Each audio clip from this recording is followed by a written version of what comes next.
Hello friends, Vishnu Shalini latest review.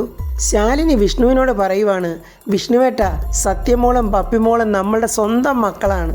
അച്ഛൻ്റെയും അമ്മയുടെയും സ്നേഹം ഒരുമിച്ച് അനുഭവിക്കാൻ യോഗമില്ലാത്ത നിർഭാഗ്യവരായ മക്കളാണവർ. എൻ്റെ വിഷ്ണുവേട്ടൻ അവരുടെ ബിഗ് ഫ്രണ്ടും വിഷ്ണു അച്ഛനും ഒക്കെയാണ്. ഇനിയും അങ്ങനെ തന്നെ അങ്ങ് ആയാൽ മതി വിഷ്ണുവേട്ട, അല്ലെങ്കിൽ തകരുന്നത് പലരുടെയും ജീവിതമാണ്. സത്യ എൻ്റെ മകളാണെന്ന് വിശ്വസിക്കാനായിരുന്നു എൻ്റെ മനസ്സിനെ ഞാൻ പഠിപ്പിച്ചിരുന്നത്. പക്ഷേ എൻ്റെ പപ്പിമോള്, അവളെ എനിക്ക് മനസ്സിലാക്കാൻ പറ്റിയില്ലല്ലോ. താൻ എന്നെ എല്ലാ അർത്ഥത്തിലും തോൽപ്പിച്ച് കളഞ്ഞില്ലേടോ, എല്ലാ അർത്ഥത്തിലും എന്നും പറഞ്ഞ് വിഷ്ണു ശാലിനി അങ്ങ് കെട്ടിപ്പിടിച്ച് കരയുവാണ്. മറ്റുള്ളവർക്ക് വേണ്ടി ഇങ്ങനെ ജീവിച്ച് നമ്മളിപ്പോൾ എവിടാടോ വന്ന് നിൽക്കുന്നത്? മരണത്തിൻ്റെ മുന്നിൽ അല്ലേ? എടി, സ്വന്തം ജീവിതം തകർത്ത് മറ്റുള്ളവരുടെ ജീവിതം കെട്ടിപ്പൊക്കാൻ പോയപ്പോൾ നീ ഓർത്തില്ല ഇതുപോലെ മരണത്തെ മുഖാമുഖം കാണേണ്ടി വരുമെന്ന്? എന്നിട്ട് എന്ത് നേടി? എടി ശാലിനി, നീ എന്താ നേടിയതെന്ന്? ആർക്കൊക്കെ വേണ്ടിയിട്ടാണോ നമ്മൾ നമ്മുടെ ജീവിതം ഇല്ലാണ്ടാക്കിയ? അവർക്കൊന്നും ഇപ്പോൾ ജീവിതമില്ല. അത് നിനക്കറിയാവോ? ശ്യാമയും രോഹിത്തും ഒരിക്കലും ഒന്നിക്കാത്ത വിധം അകന്നു കഴിഞ്ഞു. അവർക്കിടയിൽ പെട്ടുപോയ നമ്മുടെ മോളുടെ ജീവിതമോ?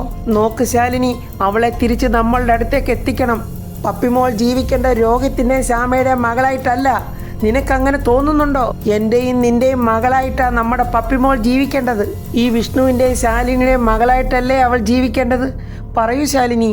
ഇത്രയും പ്രശ്നങ്ങൾ നമുക്കിടയിൽ ഉണ്ടാക്കി വെച്ചിട്ട് രക്ഷപ്പെടാൻ നോക്കിയാൽ ഏത് ദൈവമോ അതിന് കൂട്ടു നിൽക്കുന്നത്?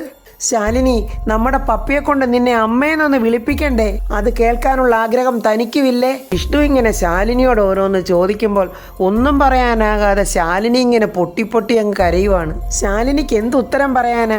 വിഷ്ണു പറയുന്നതെല്ലാം ശരിയായ കാര്യങ്ങളാണല്ലോ.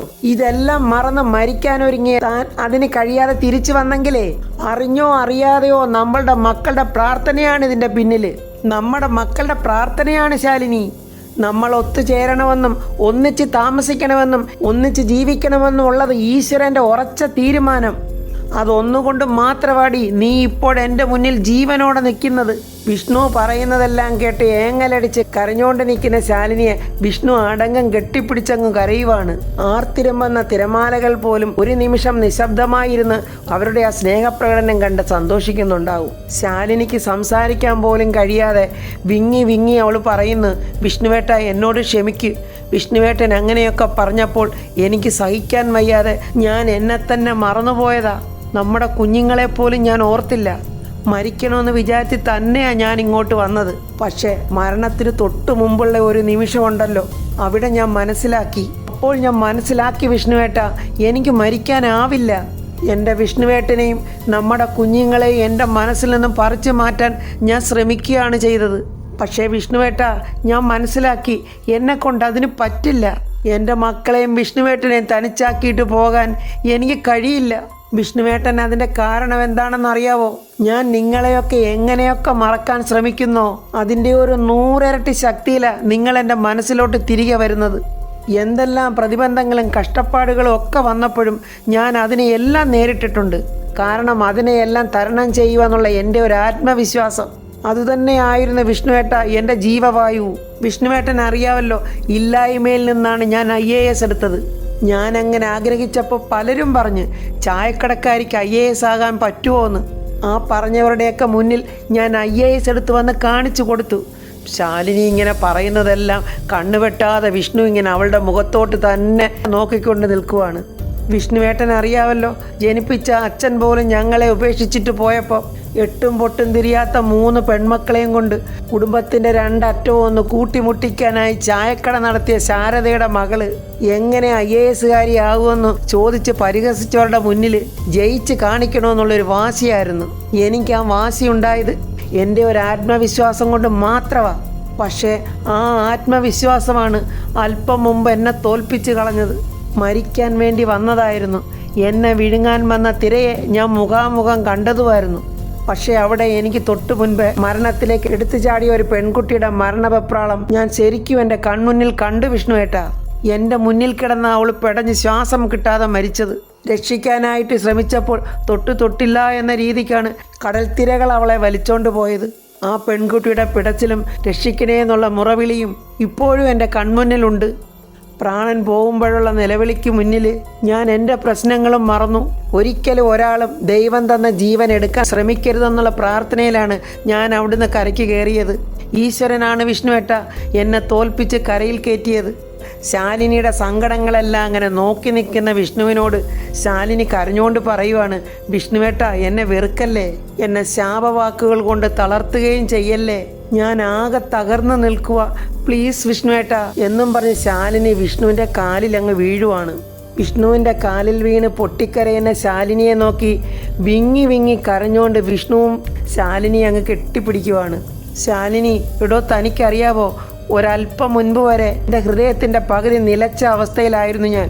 ഇവിടെ ഈ സമയത്ത് തന്നെ കണ്ടില്ലായിരുന്നെങ്കിൽ ബാക്കി ജീവൻ കൂടെ നിലയ്ക്കുമായിരുന്നു. മരണം അത് പ്രതീക്ഷിച്ചുകൊണ്ടാണ് ഞാൻ ഇവിടേക്ക് വന്നത്. വിഷ്ണുവേട്ട, ചില വേദനകൾ നമുക്ക് പറഞ്ഞാൽ മനസ്സിലാക്കാൻ പറ്റില്ല, അത് അനുഭവിച്ച് തന്നെ അറിയണം. അതിപ്പോൾ ഞാൻ അറിഞ്ഞു, നന്നായിട്ട് തന്നെ ഞാൻ അറിഞ്ഞു. ഒരപേക്ഷയെ എനിക്കുള്ളൂ വിഷ്ണുവേട്ട, ഈ കാരണങ്ങളൊക്കെ കൊണ്ട് എന്നോടുള്ള സ്നേഹത്തിനും കരുതലിനും ഒരല്പം പോലും കുറവ് വരുത്തല്ലേ വിഷ്ണുവേട്ട, എനിക്കിനി അത് താങ്ങാൻ പറ്റില്ല. പ്ലീസ് വിഷ്ണുവേട്ട, പ്ലീസ്. എടോ, താൻ ആഗ്രഹിക്കുന്ന പോലൊരു സ്നേഹം ഞാൻ തിരികെ തരുന്നുണ്ടോ എന്നെനിക്കറിയില്ല. പക്ഷെ ഒന്നെനിക്കറിയാം, തന്നെ സ്നേഹിക്കുന്ന പോലെ ഈ ലോകത്ത് ഒരാളും ഇതുപോലെ സ്നേഹിക്കില്ല. അത്രയ്ക്കിഷ്ടവാ ശാലിനി തന്നെ എനിക്ക്, അത്രയ്ക്കിഷ്ടവാ എനിക്ക്. മതി വിഷ്ണുവേട്ട, എനിക്ക് ഇത്രയും കേട്ടാൽ മതി. ഇനിയുള്ള ഏത് പരീക്ഷണവും അതിജീവിക്കാൻ എനിക്ക് എൻ്റെ വിഷ്ണുവേട്ടൻ്റെ ഈ വാക്കുകൾ മാത്രം മതി. പരസ്പരം തെറ്റുകുറ്റങ്ങളെല്ലാം ഏറ്റുപറഞ്ഞ് പൊട്ടിക്കരയുന്ന ശാലിനിയെയും വിഷ്ണുവിനെയും ആ തിരമാലകൾ പോലും വന്ന് തഴുകുന്നുണ്ട്.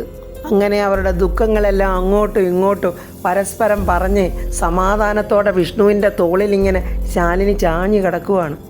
വിഷ്ണുവിൻ്റെ തോളിൽ അങ്ങനെ ചാഞ്ഞു കിടന്നുകൊണ്ട് ശാലിനി പറയുന്നു, വിഷ്ണുവേട്ട, ഇനി എനിക്കൊരു വാക്ക് തരണം. എന്നെ തനിച്ചാക്കില്ലെന്നും എന്നെ ഇനി ഒറ്റയ്ക്കാക്കില്ലെന്നും വാക്ക് തരണം. ഇനി മുതൽ ഞാനുണ്ട് എൻ്റെ ശാലിനിയുടെ കൂടെ. കൂട്ടായിട്ടും കുടുംബമായിട്ടും നമുക്ക് ഒരുമിച്ച് ജീവിക്കണം. നമ്മുടെ മക്കളോടൊത്തുള്ള ജീവിതം, അവർക്ക് വേണ്ടി നമ്മൾ സ്വപ്നങ്ങൾ കാണണം. ആ സ്വപ്നങ്ങൾക്കൊപ്പം നമുക്ക് ജീവിക്കണം വിഷ്ണുവേട്ട. വിഷ്ണുവേട്ട, നമുക്കിങ്ങനെ ഇവിടെ ഇരിക്കാം. നേരം പുലരുന്നവരെ നമുക്കിങ്ങനെ ഇവിടെ ഇരിക്കാം. ഇത് നമ്മുടെ രണ്ടുപേരുടെയും പുനർജന്മമാണ്. ഞാൻ ഇവിടെ വരുമ്പോൾ ഈ കടലിനേക്കാളും ഭയാനകമായിരുന്നു എൻ്റെ മനസ്സ്. ആ മനസ്സിപ്പോൾ ശാന്തമാണ്. അതുപോലെ ശാന്തമാകണം ഈ കടലും. എന്നിട്ടേ നമ്മൾ ഇവിടുന്ന് പോകൂ. അങ്ങനെ രാത്രി മുഴുവനും വിഷ്ണുവും ശാലിനിയും ആ കടപ്പുറത്ത് ഇങ്ങനെ ഇരിക്കുമായിരുന്നു. പിറ്റേന്ന് രാവിലെ സത്യമോൾ ഇങ്ങനെ വാതക്കലിറങ്ങി നോക്കിയിരിക്കുവാണ്. രാത്രി മുഴുക്കെ അമ്മ വന്നില്ലല്ലോ, അമ്മ ഇത് എവിടെ പോയതാണ്? സത്യമോൾ ആകെ പരിഭവത്തിലാണ്. ശാരദാമ്മയാണെങ്കിൽ പപ്പിമോൾക്ക് പാലും ഒക്കെ കൊണ്ടുവന്നിട്ട്, അല്ല മോൾ ഇവിടെ ഇരിക്കുമായിരുന്നോ? ഞാൻ അവിടെയൊക്കെ നോക്കുമായിരുന്നല്ലോ, എന്നാ മോളെ പാല് കുടിക്ക്. എനിക്ക് വേണ്ട. അമ്മ വന്നില്ലല്ലോ ശാരദാമ്മേ, ഞാൻ നോക്കിയിരിക്കുമായിരുന്നു. ഇന്നലെ എന്തെങ്കിലും കാര്യമായിട്ടുള്ള ജോലി തിരക്കുണ്ടായിരിക്കും മോളെ, അല്ലെങ്കിൽ ഇങ്ങനെ വൈകുന്ന ആളല്ലല്ലോ. എന്നാലും അമ്മയ്ക്കൊന്ന് വിളിക്കുകയെങ്കിലും ചെയ്തുകൂടായിരുന്നോ ശാരദാമ്മേ? സമയം കിട്ടിക്കാണില്ല മോളെ. മോടെ അമ്മയെ ജില്ലാ കളക്ടറാ, ഒരു ജില്ല മുഴുക്ക ഭരിക്കുന്ന ആളാ. അപ്പം സമയം കിട്ടിക്കാണത്തില്ല. അങ്ങനെ എന്തെങ്കിലും ജോലി തിരക്ക് പെട്ടതായിരിക്കും മോളെ. മോളി പാല് കുടിക്ക്. എനിക്ക് വേണ്ട. അമ്മയ്ക്കിപ്പോൾ എന്നോട് ഒട്ടും സ്നേഹമില്ല. അല്ലെങ്കിൽ എത്ര പ്രാവശ്യം എന്നെ വിളിക്കുമായിരുന്നു, വല്ലതും കഴിച്ചോ, പഠിച്ചോ, ഉറങ്ങിയോ എന്നൊക്കെ ചോദിച്ച് എത്ര പ്രാവശ്യം അമ്മ എന്നെ വിളിക്കുന്നതാ. മോളെ ചിലപ്പോൾ ഫോൺ വിളിക്കാൻ പറ്റാത്ത സാഹചര്യമായിരിക്കും, അല്ലെങ്കിൽ ചിലപ്പോൾ ഫോണിലെ ചാർജ് തീർന്നതാണെങ്കിലോ. ശാരദാമ്മ അങ്ങനെയൊക്കെ സത്യമോളെ പറഞ്ഞ് സമാധാനിപ്പിക്കാൻ നോക്കിയിട്ടും സത്യ അതിനൊന്നും വീഴുന്ന ലക്ഷണമില്ല. സത്യ അങ്ങ് ദേഷിച്ച് അകത്തോട്ട് കയറി പോവുകയാണ്. ശാരദാമ്മ മനസ്സിൽ പറയുക, കൊച്ചു പറയുന്നതിനകത്തും കാര്യമുണ്ടല്ലോ. ഇനി എത്ര തിരക്കായാലും എവിടെ ആയാലും മറ്റാരെങ്കിലും കൊണ്ടെങ്കിലും ഒന്ന് വിളിപ്പിക്കാമായിരുന്നല്ലോ. വെറുതെ ഇങ്ങനെ വീട്ടിലിരിക്കുന്നവരെ തീ തീറ്റിപ്പിക്കുന്നത് എന്തിനാ? ശാരദാമ്മ അങ്ങനെ വിഷമിച്ച് ഇങ്ങനെ വാതക്കിലോട്ട് നോക്കി നിൽക്കുമ്പോൾ വിഷ്ണുവിൻ്റെ വണ്ടിയാണ് അങ്ങോട്ട് വരുന്നത്. വിഷ്ണുവിൻ്റെ വണ്ടിയാണല്ലോ എന്നും പറഞ്ഞ് ശാരദാമ്മ നോക്കുമ്പോൾ അതിൽ നിന്ന് ശാലിനിയാണ് ഇറങ്ങി വരുന്നത്. ശാലിനിയും വിഷ്ണുവും കൂടെ അങ്ങനെ ഒന്നിച്ച് വരുന്നത് കണ്ടപ്പോൾ ശാരദാമ്മയ്ക്ക് സന്തോഷവും ആകാംക്ഷയാണ്. എന്താണ് ഉണ്ടായത്? ഇന്നലെ ഒന്നും വന്നില്ലല്ലോ. ശാരദാമ്മ അങ്ങോട്ട് ഓടിച്ചെന്നിട്ട് ശാലിനിയോട് ചോദിക്കുന്നു, എന്തു പണിയാ മോളെ നീ കാണിച്ചത്? വരില്ലെങ്കിൽ ഒന്ന് വിളിച്ചു പറയുമെങ്കിലും ചെയ്യാമായിരുന്നല്ലോ. രാത്രിയിലാണെങ്കിൽ ഒരുപോലെ കണ്ണടച്ചിട്ടില്ല. വിഷ്ണുവാണെങ്കിൽ എളുപ്പം പോയി സത്യമോളെ ഇങ്ങനെ നോക്കുവാണ്. സത്യമാണെങ്കിൽ നിന്നെ കാണാഞ്ഞിട്ടുള്ള പിടിവാശി തന്നെ ഇരിക്കുക. ജോലി തിരക്കുകൊണ്ടായിരിക്കും, സമ്മതിച്ചു. എന്നാലും ഒന്ന് അറിയിച്ചുകൂടെ നിനക്ക്? അമ്മയെ അത് പ്രതീക്ഷിക്കാതെ ചില കാര്യങ്ങളിൽ പെട്ടുപോയി. അതിനുള്ള ഓട്ടത്തിലായിരുന്നു. വിഷ്ണുവേട്ടൻ വേണ്ടി വന്നു അവസാനം എന്നെ മടക്കിക്കൊണ്ട് വരാൻ. അതേതായാലും നന്നായി മോളെ. ഇങ്ങനെയുള്ള രാത്രി ജോലികൾക്കൊക്കെ വേണ്ടപ്പെട്ട ഒരു കൂടെ ഉള്ളതാ നല്ലത്. വിഷ്ണുവാണെങ്കിൽ സത്യമോളെ കാണാൻ ഇങ്ങനെ ആകാംക്ഷയോടെ നോക്കി നിൽക്കുവാണ്. അതാ വരുന്ന സത്യമോള്. വിഷ്ണു ഇങ്ങനെ കുഞ്ഞിനെ തന്നെ നോക്കുവാണ്. സത്യമോളാണ് ഇച്ചിരി കലിപ്പിലൊക്കെയാണ്. അമ്മ ഇന്നലെ വന്നില്ല, വിളിച്ചില്ല. ആ കലിപ്പിൽ ഇങ്ങനെ ചിരിക്കാതെ നിൽക്കുവാണ്. വിഷ്ണുവാണെ തൻ്റെ പൊന്നുമോളെ കണ്ണിമ വെട്ടാതെ ഇങ്ങനെ നോക്കി നിൽക്കുവാണ്. അപ്പോൾ ഫ്രണ്ട്സ്, വിഷ്ണുവിനി സത്യമോളോട് അവളുടെ അച്ഛൻ വിഷ്ണുവാണെന്ന് പറയുമോ എന്നുള്ളത് അടുത്ത വീഡിയോയിൽ പറയാം. എൻ്റെ ഈ വീഡിയോ ഇഷ്ടപ്പെട്ടാൽ ലൈക്കും കമൻസും, സബ്സ്ക്രൈബ് ചെയ്യാത്തവർ സബ്സ്ക്രൈബ് ചെയ്യണേ.